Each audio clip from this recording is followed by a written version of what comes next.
Hey guys, this is Andrew with rockclass101.com, and in this week's ukulele lesson, Evan's going to be teaching you an original tune that I wrote, and he's going to teach you how to play it twice. The first time as a solo chord melody, and the second time as a duet. Now that brings up an interesting question. Why are we learning the same song twice? Well, the answer is that it helps you become a better musician, and it helps you become a better musician in two ways. Now, the first way that it helps you become a better musician is related to your performing ability. There's a lot of songs that start out with one solo instrument before the band jumps in and joins in. I'll give you two quick examples. The first is Chicken Fried by Zac Brown Band, and another example is Little Wing by Jimi Hendrix. If you check out those two songs, and I'll link them in the description box below if you haven't heard them, they start out with just the guitar playing, and then the band kicks in and joins in. Now, it is a little bit challenging to play solo and then be joined by an ensemble. So this arrangement gives you experience doing just that. You will be playing the chord melody all by yourself, and then you'll jump in and you'll play either the rhythm or the lead part of the duet, which means we are going to have backing tracks for this arrangement. We're going to have a backing track for the rhythm part and a backing track for the lead part. So whichever one you choose to learn, or if you choose to learn both, you'll be able to rock out with the band at home. So this will give you a lot of experience in that regard, playing solo and then switching into an ensemble setting. Now, the second way that this song helps increase your musicianship is that it gives you a blueprint for arranging or composing your own music. So if that's you, if you're interested in either of those, arranging or composing, I'd actually recommend learning the duet first and then learning the chord melody, because the duet will allow you to see the melody, the harmony, aka the chords, and the rhythm, all independent from each other.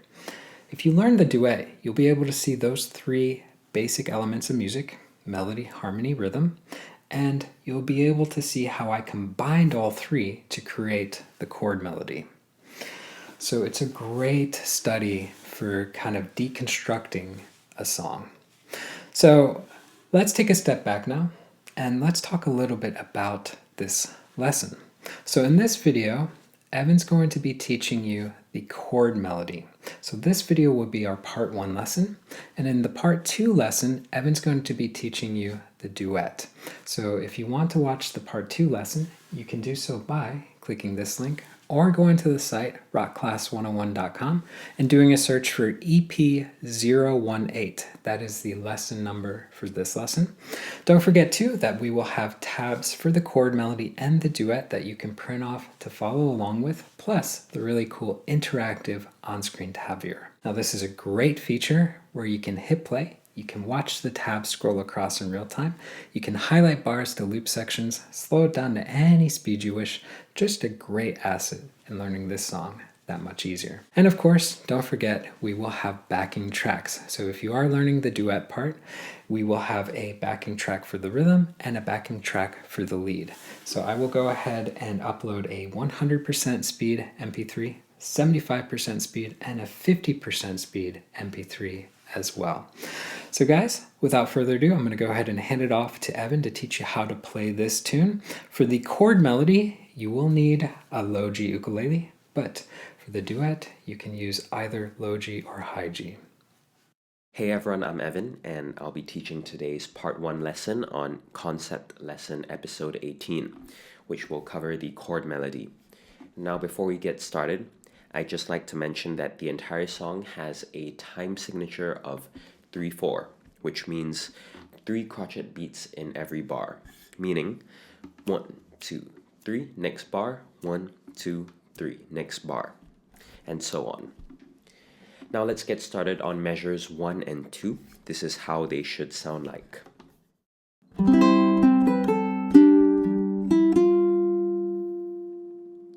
Alright, let's get started with measure 1. We start off with a C major chord, the first chord that everyone learns when they first pick up the ukulele. 3rd fret on the bottom string with your ring finger. Now strum that. Then pluck the open C string. Middle finger goes to the 2nd fret of the bottom string. Pluck that.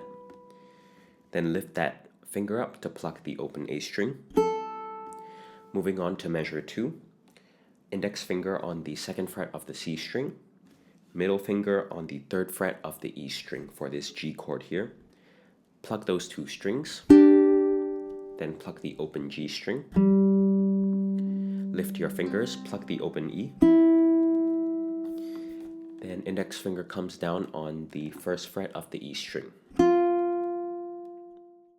Now let's try those first 2 measures together. Ready? 1, 2, 3.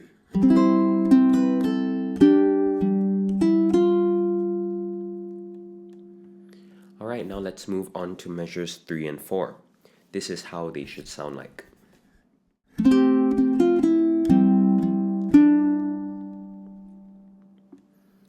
Alright, let's get started with measure 3.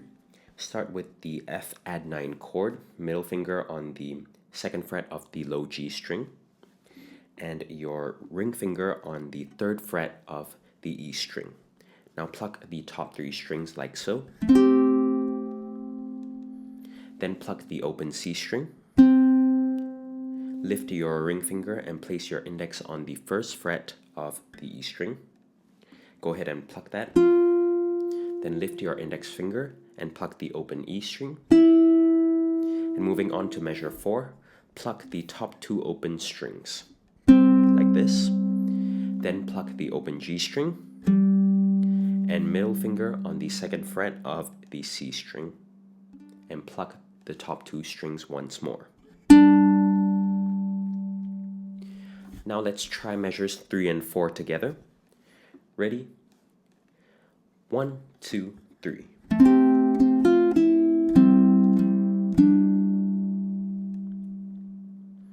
Alright, now let's move on to measures 5 and 6. This is how they should sound like.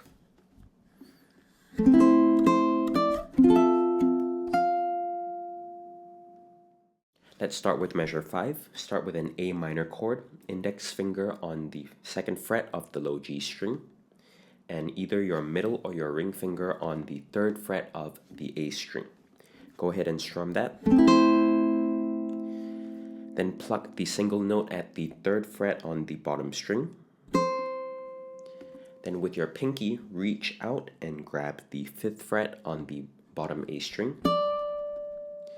And then moving on to measure 6, grab this F major 7 chord here where you bar the 5th frets, and with your ring finger, grab the 7th fret on the bottom A string. Go ahead and strum through all strings. This is F major 7. Now, while keeping the chord shape still intact, pluck the low G string, and then use your pinky and reach for that 8th fret on the bottom A string, and go ahead and pluck that string. Alright, now let's try those 2 measures together. Ready? 1, 2, 3.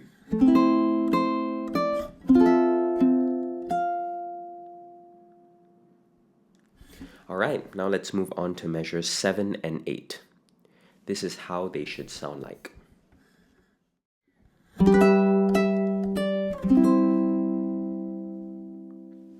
Alright, let's start with measure 7.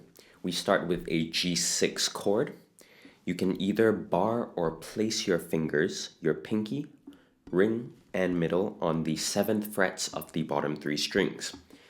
I personally prefer to place my fingers because for me it gives a little more security, rooting your fingers down onto the fretboard, but you can also bar it if you'd like. So strum down on all the strings. Then while keeping the chord shape still intact, pluck the bottom A string. Then lift your fingers, place your index finger on the 5th fret of the bottom A string, and go ahead to pluck that. Moving into measure 8, play the normal C chord with your ring finger on the 3rd fret of the A string. Strum that and let it ring throughout the bar. Alright, now let's try measure 7 and 8 together. Ready? 2 bar count in. 1, 2, 3, 1, 2, 3.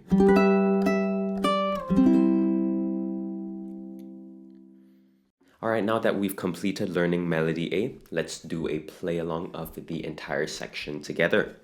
Now do note that there is a repeat sign, which means that in the original song, the section should be played twice through. But for this play along, we'll only go through it just one time. Ready? A 2 bar count in. 1, 2, 3, 1, 2, 3.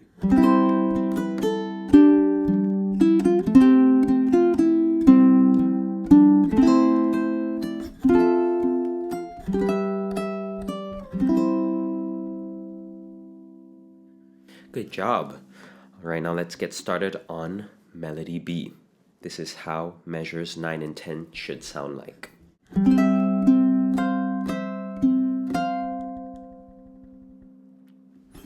Alright, now let's start on measure 9. Start with an inverted C major chord shape here. Index on the 7th fret of the A string and middle on the 8th fret of the E string. Go ahead and strum that. Then pluck the open C string. While keeping the chord shape still intact, reach for the 8th fret on the bottom A string with your ring finger. Then pluck the bottom 2 strings again. Now moving on to measure 10, lift your ring finger, going back to the original shape at the start of measure 9, and pluck the bottom 2 strings once more. Then pluck the open C string again, and reach for the 8th fret again with your ring, and pluck the bottom 2 strings again. Alright, now let's try measures 9 and 10 together. Ready? 1, 2, 3, 1, 2, 3.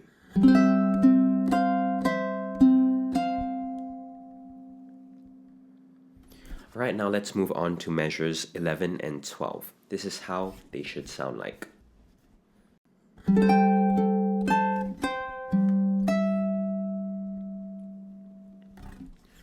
Alright, let's go into measure 11.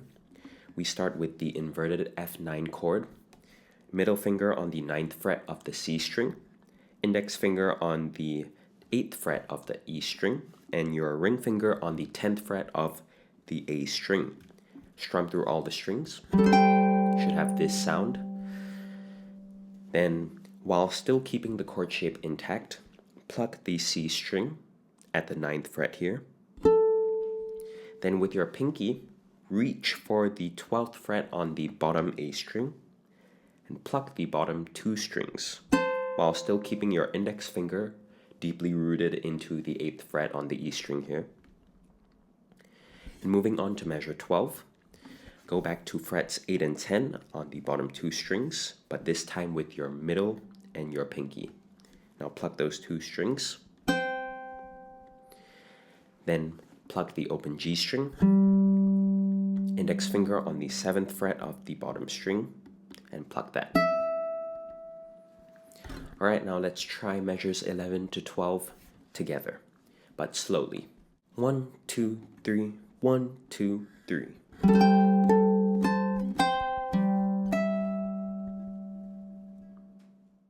Alright, now let's take a look at measures 13 and 14. You'll notice that they're actually the same as measures 5 and 6 from melody A, so let's skip that. Now take a look at measures 15 and 16. You'll notice that they're actually also the same as measures 7 and 8 from melody A, so let's skip that. Now that we've completed melody B, let's do a play along of the entire section. Ready? 2 bar count in. 1, 2, 3, 1, 2, 3.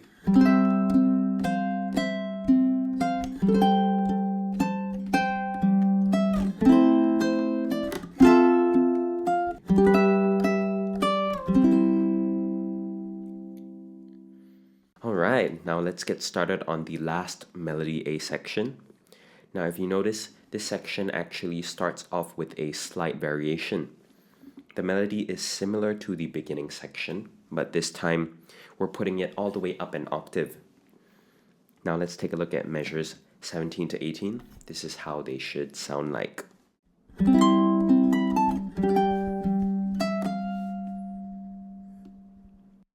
Alright, let's jump into measure 17. We start with the C chord, but all the way up an octave to the 15th fret here. You can use your ring finger as well. Strum through all strings. Then pluck the open C string. Then fret the 14th with your middle finger. And pluck that. Then the 12th with your index and pluck that. Moving on to measure 18. We do a G5 chord with your index on the 7th fret of the C string and your ring finger and pinky to cover the 10th frets on the bottom two strings as so. Strum through all strings. Should be this sound. Then pluck the open G. Index on the 7th fret of the bottom string. Pluck that. Middle on the 8th. Pluck that. And that's all for measure 18. Now let's try measures 17 and 18 together. Ready? 2 bars. 1, 2, 3, 1, 2, 3.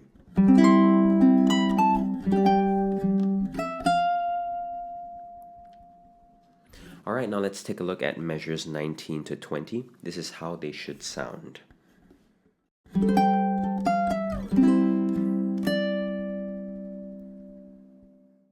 Now let's start with measure 19. Start with the same inverted F add 9 chord that we learned previously.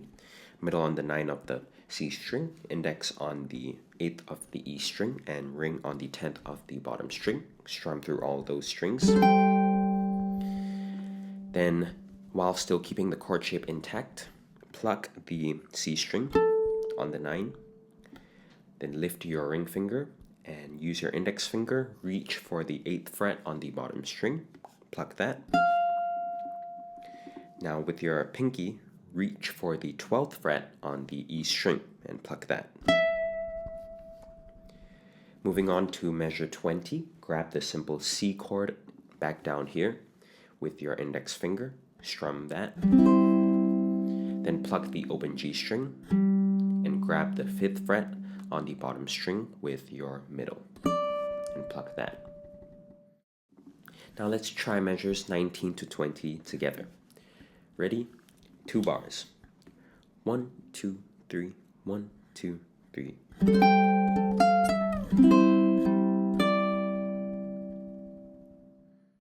Alright, let's take a look at measures 21 to 22. Now you may notice that they seem familiar, and that's because they're actually the same as measures 5 to 6 from the first section. So let's skip that. Now take a look at measures 23 and 24. They're actually also identical to measures 7 and 8 of the first section. But the only change here is that in measure 23, there is a retardando. Retardando means to slow down. So measure 23 to measure 24 should sound like this.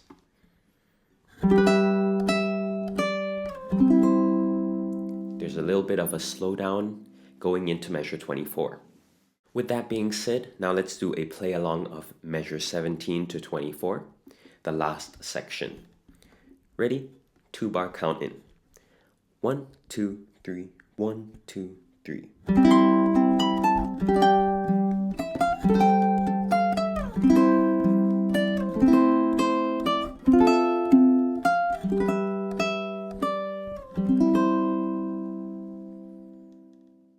Congrats on finishing the part 1 lesson on concept lesson episode 18. Now for the part 2 lesson, head over to the Rock Class 101 website, and I hope to see you again very soon. See ya!